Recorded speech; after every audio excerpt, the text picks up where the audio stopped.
बहुत सारे लोग ऑस्ट्रेलिया में पीएचडी पोजीशंस के लिए अप्लाई करना चाहते हैं, लेकिन उन्हें ये नहीं पता चलता कि कौन सी पोजीशन कौन सी यूनिवर्सिटी में ओपन है और कब अप्लाई करना है। ये वेबसाइट मैं आपको बारहा बता चुका हूँ। खैर, आज फिर मैं इसी वेबसाइट पे मौजूद हूँ और आज मैं ऑस्ट्रेलिया में इस वक्त 13 पोजीशंस अवेलेबल हैं उसके बारे में बता रहा हूँ, और केमिस्ट्री में अवेलेबल है। वैसे मल्टीपल पोजीशंस अवेलेबल हैं, लेकिन यहाँ पर आज स्पेसिफिकली केमिस्ट्री 13 पोजीशंस अवेलेबल हैं। और ऑस्ट्रेलिया में सबसे पहले आप ये देखें ना, 3 दिन पहले पोस्ट हुई है। ये देखें ज़रा, ये 3 दिन पहले post position PhD positions in electrochemistry, catalyst and material sciences at university of South Wales. ठीक है, इसी तरह नीचे मल्टीपल पोजीशंस मौजूद हैं। अच्छा, मज़े की बात इसमें मैं आपको बताऊँ, बड़ी इंपॉर्टेंट है। पीएचडी में जो सबसे अहम तरीन बात है वो ये है कि प्रोफेसर को रीच करना है।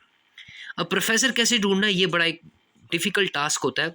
अब इस वेबसाइट की क्वालिटी ये है कि ये आपको प्रोफेसर का नेम, उसका ईमेल, उसका डेजिग्नेशन भी बताएगी, जिससे आपको रिसर्च प्रपोजल लिखने में और उसको ईमेल लिखने में आपको आसानी हो जाएगी। ठीक है, अब यहाँ पर देखें, ये पोस्ट डॉक्टरल पोजीशन अवेलेबल है, मॉलिक्यूलर एंड इलेक्ट्रोकेमिस्ट्री। ठीक है, यहाँ पर जिस बंदे ने, जिस प्रोफेसर ने ये वो की है, वो एक हफ्ता पहले कॉनर होगन इसका नाम है। ठीक है, प्रोफेसर का। इसी तरह सारा मिलर। ठीक है, यहाँ पर PhD in chemistry emphasis on एनालिटिकल्स।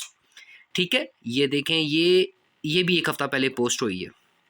इसी तरह there are multiple positions university of New South Wales. और ये एक बात आपने याद रखनी है, पीएचडी की जो पोजीशन है ये फुली फंडेड होती है, एंड इसमें आप अपनी फैमिली को बहुत ही आराम से मूव करवा सकते हैं। ठीक है, और डायरेक्ट पीआर की तरफ आप जा सकते हैं।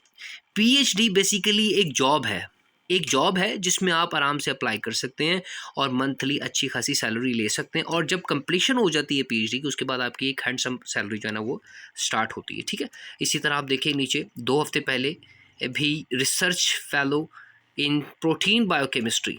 ठीक है, पोस्ट डॉक की पोजीशन है ये। उसी तरह fully funded in PhD in catalytic and air gap electrochemistry. ठीक है, यहाँ पर आप देख लें। इसी तरह से मैंने आप लोगों के लिए एक पोजीशन और जो है ना वो सॉर्ट आउट की हुई है।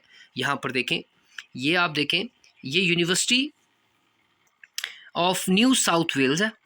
ठीक है, और टॉप यूनिवर्सिटी है ये। ठीक है, बहुत सारे लोग यहाँ पर अप्लाई देंगे। इस वक्त ऑस्ट्रेलिया का जो इमिग्रेशन सिस्टम है बहुत टाइट है, और पीएचडी एक ऐसा रूट है जिसमें आप इजीली माइग्रेट कर सकते हैं। ठीक है, आप ये देखिए, फंडिंग अवेलेबल है इसकी, फुली फंडेड है, कंट्री ऑस्ट्रेलिया है। ठीक है, और केमिस्ट्री फील्ड है इसकी, और यूनिवर्सिटी ऑफ साउथ वेल्स है। नाउ लेट्स मूव आगे, आपको मैं कुछ और चीज़ें भी दिखा देता हूँ। अच्छा जी, यहाँ पर आप देखें कि अबाउट दिस पोजीशन के बारे में आपको बता देगा कि इस पोजीशन में क्या क्या आप लोगों ने करना है। डिटेल है सारी इस पोजीशन की। ठीक है, अगर आप इसको फर्दर तरीके से सर्च करना चाहें तो आप कीवर्ड्स भी लिख सकते हैं। देखें, केमिस्ट्री है, केमिकल इंजीनियरिंग है, मटेरियल साइंस है, कैटालिसिस है एंड इलेक्ट्रोकेमिस्ट्री, इसी तरह सो ऑन। अब नीचे चलते जो इंपॉर्टेंट चीज़ें हैं जो आप जो देखना चाहते हैं, लाइक फंडिंग। अगर हम देखें तो फंडिंग अवेलेबल है, यहाँ पर हाइड की हुई है। द रीज़न इज़ दैट कि जब आप अप्लाई करेंगे तब आपको उसकी डिटेल पता चलेगी। अब आपको रिक्वायर्ड क्या है, ये बड़ी इंपॉर्टेंट है। याद रखें, पीएचडी के लिए मोस्टली उन लोगों को प्रेफर किया जाता है जिनका थोड़ा सा रिसर्च बैकग्राउंड होता है। Applicant must have a masters degree in material science, chemistry और chemical engineering. Prior experience in electrochemistry and catalyst synthesis is required.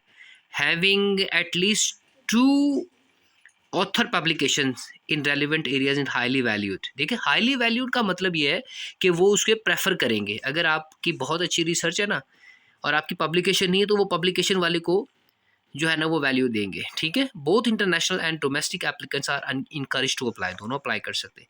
इसलिए मैं हमेशा कहता हूँ, जब भी आप पीएचडी के लिए अप्लाई करें तो आपकी पब्लिकेशंस एटलीस्ट होनी चाहिए, एटलीस्ट वाई कैटेगरी की तो हो ना, ताकि आप उसमें एक स्ट्रॉन्ग कैंडिडेट के तौर पर सामने आएँ और अपना एक लिंक्डइन प्रोफाइल बनाएं जहाँ पर आप इस तरह की जो अपडेट्स हैं अपने बारे में देते रहें। अच्छा जी, अब मज़ेदारी वाली बात है जो सबसे इंपॉर्टेंट है।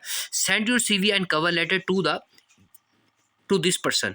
You can see that this is the email ID, this is the contact detail of the professor, जहाँ पर आपने अप्लाई करना है, जिसको आपने ईमेल सेंड करनी है, जिसको आपने रिसर्च प्रपोजल सेंड करना है। ठीक है, ये सारी चीज़ें यहाँ पर मेंशन है। अदरवाइज जो है ना, ईमेल प्रोफेसर को रीच आउट करना बड़ा मुश्किल होता है। याद रखें, प्रॉपर सीवी होना चाहिए, एंड प्लस आपका प्रॉपर रिसर्च प्रपोजल हो चाहिए। अगर आप एआई से बनाएँगे तो वो आपके लिए मसला है, उसमें आप वो फ़ौरन से रिजेक्शन आ जाएगी, उसका कोई फ़ायदा नहीं है, ठीक है?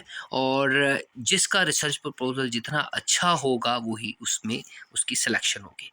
अगर आप इससे मज़ीद कोई क्वेश्चन करना चाहते हैं तो मुझे कमेंट सेक्शन में मेंशन कीजिए और हमारे पेज को फ़ॉलो कीजिए और हमारे चैनल को भी यूट्यूब चैनल को भी फ़ॉलो कीजिए ताकि आपको सारी डिटेल वहाँ भी मिल सके और फेसबुक पे भी मिल सके। Thank you so much.